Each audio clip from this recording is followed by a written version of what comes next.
to YouTube. If you do not want to see Noah and I's face, hide this behind the tab and you can listen to our wonderful voices. We're trying something new here. It's called the D3 Glory Days Double. That's right. What's up, YouTube? What's up? You forgot to say what's up, YouTube. That's Oh, smash that like button, right? Yeah, like and subscribe. What's up, YouTube? All right, back to you, Stu.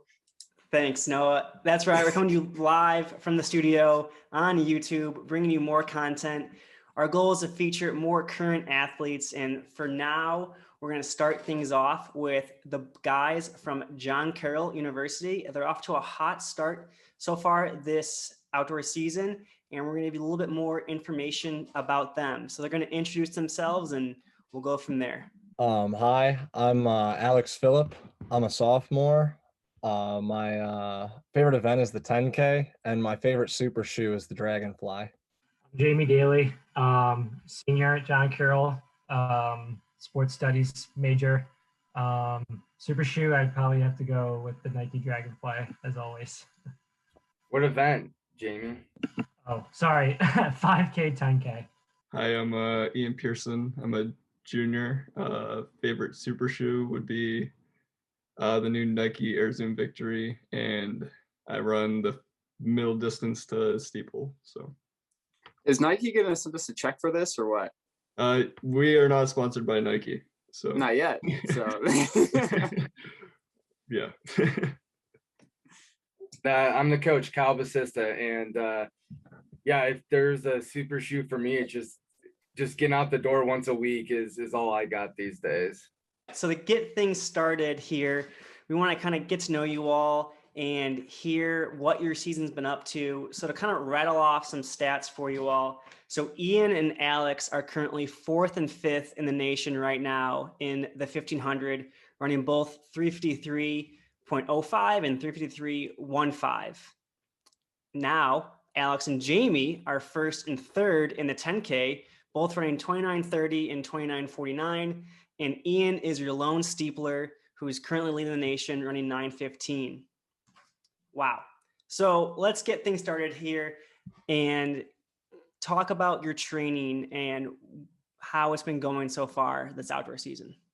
So I remember we back at the beginning of COVID in March, we all sat down together and said, in a year's time, this is where we want to be, leading the country and putting up these kind of times.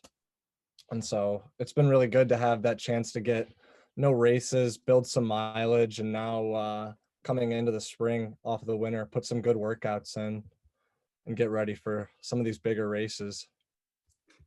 So you mentioned you guys kind of made a decision like, all right, our explicit goal is to lead the country. I think that goal has a lot of pressure associated with it. And we've talked to athletes on the podcast before that did not handle that pressure very well and kind of flamed out. Jamie, do you want to talk about that a little bit and how you guys as a team have handled the pressure of that kind of audacious goal? Yeah, I mean, I think our guys do a great job at perfecting or executing at the right time during races and preparing when it matters most. I think with runners today, I think they get caught up too much on where they want to be throughout the race and I'm going to run this time, or they just put too many expectations on themselves. I think with us, we just go out and we compete. I think that's I think that's where we execute at our best come race day. And coach, following up on that, maybe, I mean, it's kind of a dream scenario for a coach to have such high-end talent and motivated athletes, but you also have to kind of temper that enthusiasm so that they peak at the right time and don't flame out early. How are you managing that? Yeah, I would say with this group, for sure, it's constantly holding them back. When you get talented and more so motivated individuals like these guys, it's constantly all right, guys, we need to relax, think big picture, we need to execute this week to be where we need to be down the road. So I think you're right on. No, it's constantly balancing that. And I think the year of maybe not racing as much, they've kind of figured out what works and what doesn't for them a little bit. So that was maybe a blessing in disguise. Ian, COVID has kind of thrown things off in terms of races. You don't have your classic big races where everyone goes to run fast times. You all have run some very fast times at most likely low key meets, and you're all still leading the country. What's that been like, not going to your bigger meets? Yeah, so right now we're just in conference, which is all right, I guess. I mean, as long as we can compete, I'm fine with that, and majority of us are fine with that. But what's nice about our conference is we have like some good front runners with like Hunter Moore and Simon Hayes, but majority of meets that we go to, it's just like us. So Kyle puts it upon us to help pace each other at meets. So you might notice like if you go into T-first as well, like DNFs from a lot of our guys, because we go in there and pace each other to hit times that we'd like to hit. But it's really just having the ability to have teammates and each other to like sacrifice their own like goals and aspirations to help each other reach faster times for the top guys and stuff. So I mean, overall it's worked. I mean, we've seen our back guys like 5 and 7, like Pat White, Andrew Miner, and them drop sometimes in the 5K as well. So I think we're trying to make it more like a team aspect in the competition because we can't race out of conference. So it's worked pretty well, but just gonna make the most out of every opportunity and push the limits as much as you can. So you guys are in kind of that unique situation of being teammates, but also very direct competitors and very like, you're very close in times. And so this is a question for whoever wants it, but how do you manage that competitiveness? And which among you three is the most supportive teammate? we're very competitive.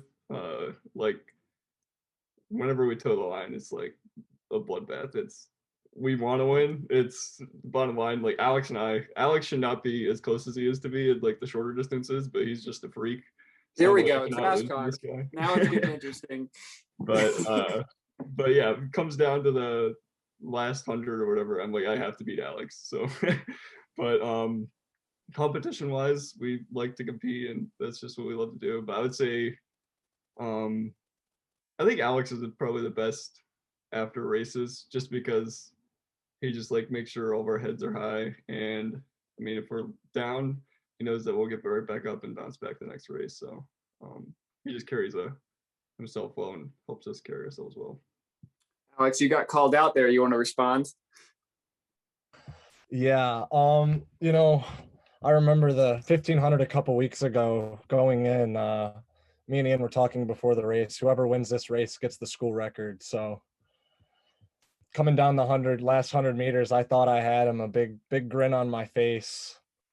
And then he came storming by me to the finish. So it's definitely fun because, we push each other in every single event. Definitely not going to let another guy on the team beat you just for that sake.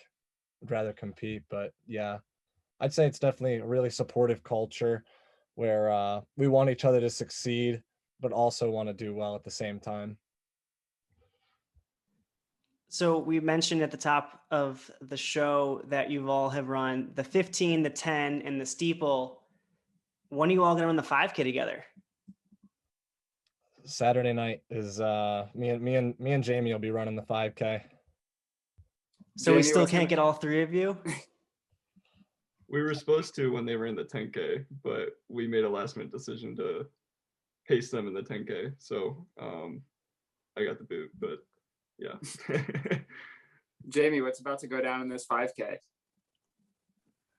I mean, I think the mindset basically, I think we did like the perfect thing we did about for the 10K was that I think we went in just like with no pressure at all. Like with the amount of opportunities that we have this season, I think we're using it to our full advantage.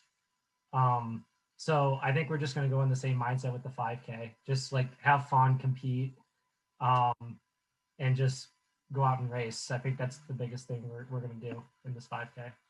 Whoever's involved. I'll throw some more out there too. I mean, going off what Jamie said, to get more specific, I mean, we made a last minute change, like Ian said, to run a 10K early. And it was like, all right, guys, like we didn't go trying to run a time. It's like, Alex, let's run 71s. Like Jamie, let's run 72s or whatever, 73s. and then halfway through they're dropping 69s and stuff like that, you know, and that was kind of unexpected. And I think like for those two guys in the 5K, it's for sure gonna be like, let's try to run 68s and see how long we can hold it. And if we get faster, great. If we get slower, great. But like, let's just go out and see what we can do. Looking back, do you think this momentum has been brewing for a while? You know, you all qualified for nationals for the first time in a while in 2019, but then everything got shut down. You know, was this kind of expected to be in 2020, or is this kind of a, you know, it finally occurred because you had the opportunity? We put the expectations on ourselves, but we haven't really had the chance to excel at like the national level yet because we haven't had a meet. I mean, obviously we were like one of the younger teams at the national meet in cross country, and we knew that like going into this year, if we had a cross country season, we were hoping to get top 10, if not a podium team. So we put our expectations on ourselves to do that well. So we all put in the effort throughout the COVID season, I guess, the training wise, just to get to the potential that we want to be at. So. Yeah, you all went over to Terre Haute, right? I know, what was it, Alex? You threw down with some of the big guys. Yeah, that was a pretty surreal moment for me because those are all the guys that beat me by over like a minute and a half in high school that I was running with in the 8K. So that was a really cool moment to be racing with those guys. It was cool to be a D3 guy competing with some of the top D1 schools too. Yeah, I got to fact check Noah's time, but I think you may have taken out Noah's time when he ran at Terre Haute. What do you run? What do you run? 24-26. Oh, it might be. Yeah, I think you got it. I think you got it.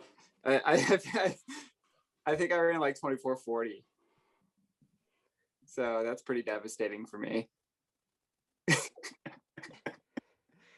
Jamie, as a senior, you know, missing cross country as like a legit season, you know, how is that? How are you able to handle that? It was definitely tough. I think like the first thing I thought of was like, oh, this is bad. Like I'm not going to be able to like do classes without any motivation like this. So I kind of just like thought to myself like, oh, this is like this semester's not going to go well. But I kind of the first thing I thought of was my teammates, and I kind of wanted to just lean on them the most because I think they had the same mindset as I did. I mean, yeah, I think they actually said it was tough and they wanted to make the good out of a bad situation. So I think we did a good job at treating this as like trying to have a season and getting up and doing workouts, running with each other, doing time trials. I think us doing that made us more motivated to prepare for track. And down the road, I think motivating each other was the biggest aspect of getting where we are right now. So yeah, it was tough not having a cross season, but I think we made the good out of a bad situation overall. Coach, how do you keep these guys motivated during a COVID that shut down?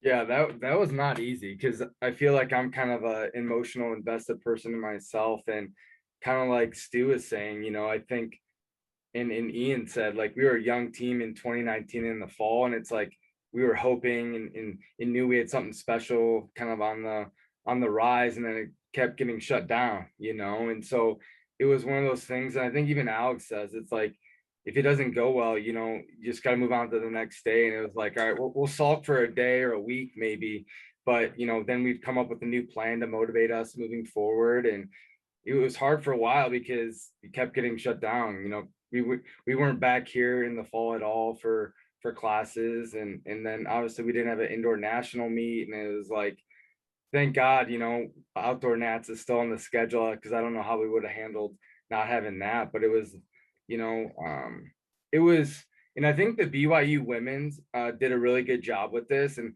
not to say that we stole what they did, but it's like we're going to race again, and when those races do happen, like we need to be ready.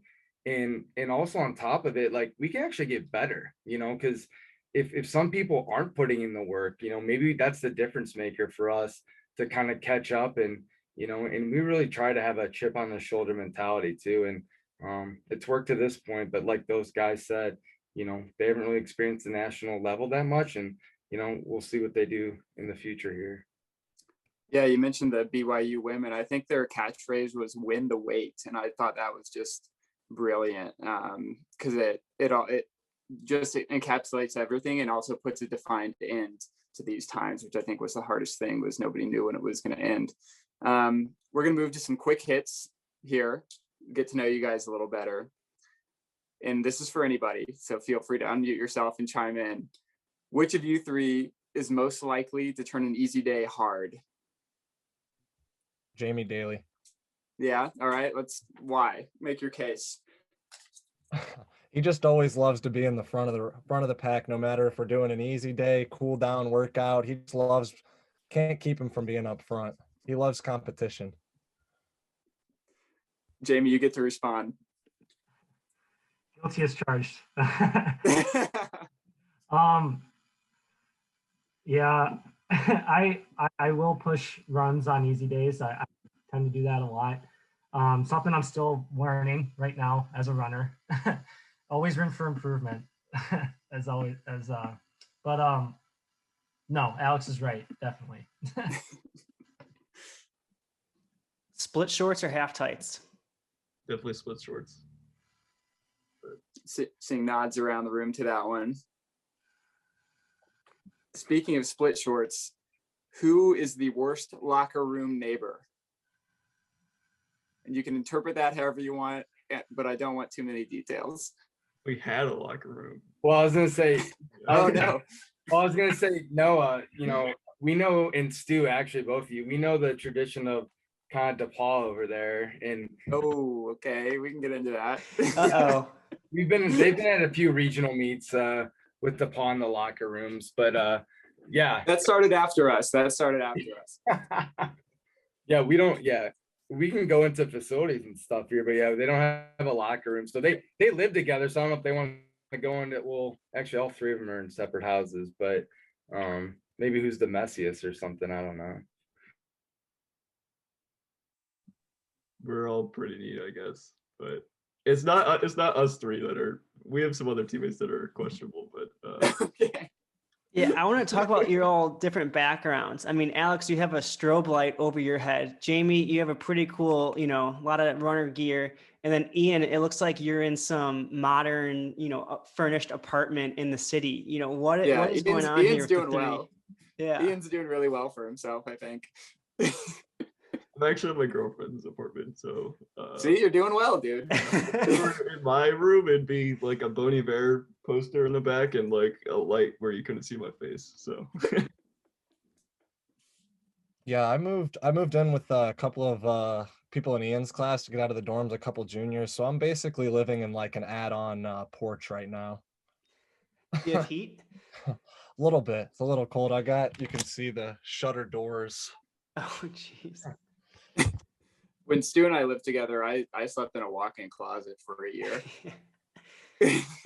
The key to success is not sleeping on a bed, sleeping on a sleeping bag on the floor. It was a futon, a futon mattress. There was no frame, just on the ground. Whatever it takes. Whatever it takes. All right, I think we're hitting the threshold time that we want to hit here. So we're going to give you all 30 seconds to a minute. If any high school boy is watching this and he's like, wow, I want to go to John Carroll, why should he go to John Carroll University? I guess, Coach, you coach both the men and the women, so it can be interpreted to, any high school distance runner / sprinter / jumper who wants to go to John Carroll University. We're not just focusing on boys distance. Yeah, Coach, give us your elevator pitch. Well, I'll give you my elevator pitch last because I'm gonna have to clean up the mess probably of what these three say. So I think we'll kind of go in the order that Stu had. So Alex, Jamie, Ian, and then I'll clean up their messes. All right, I'll start. So, beyond like the great team culture we have here, I just say take a look at the high school times that everyone on our team came in running. Most of the guys on our team, they weren't standout studs in high school. They were running just your typical times. And then under Kyle's coaching and running at JCU, we've turned into like top of the country athletes. So, and running at John Carroll, you can be competing for a national championship. I'll say the people, definitely. I think the bonds that we've created on this team are amazing and truly astonishing of the kind of guys we brought into this team. I think the more kids we bring in who want to compete and want to win and want to be a part of something special here at John Carroll, they'll compete at their best. And it all starts with the people and how they form those bonds with the guys on the team. And we're the right guys to do it. The guys who want to win, guys that want to compete, guys that want to have fun, most importantly, and compete for the Blue Streak brand. Yeah, to go off that, definitely if you want to come to a program where the coach will take you to another level or progress. A lot of people go to college and don't progress much. Kyle will take you there. If you want to go to a family tight-knit group, you want to come to John Carroll. We're competitive at the end of the day, but we all love each other. So it's about that. And main thing too, because we're D3, if you want a good education, come to John Carroll. We have a lot of CEOs out of our business program. So good Boulder College. Yeah. All right, I'll clean up the mess. Well, I'm glad Ian said it at the end, because I'm like, this is a D3 podcast, and they're here first and foremost for academics. And yeah, we're just 15-20 minutes from downtown Cleveland. Business school and our sciences are great. We're 10 minutes away from the second best hospital in the country, the Cleveland Clinic. And then from the running standpoint, I think we have a great place to train with the largest municipal park system in the country. And we also have a national park within 30 minutes. And then first and foremost, as you guys both know, division doesn't matter. If you want to get better, we can compete with anyone in the country. And that's the great thing about our sport. And we're looking for individuals that want to be the best. Man, I don't know about you, Stu, but I'm firing up my online application right now. I got to figure out if I have eligibility left, and then I'll be heading to Cleveland. I've got at least a year. I think. Yeah, you were hurt. I had mono and iron deficiency. I should get a year back for that. And low motivation.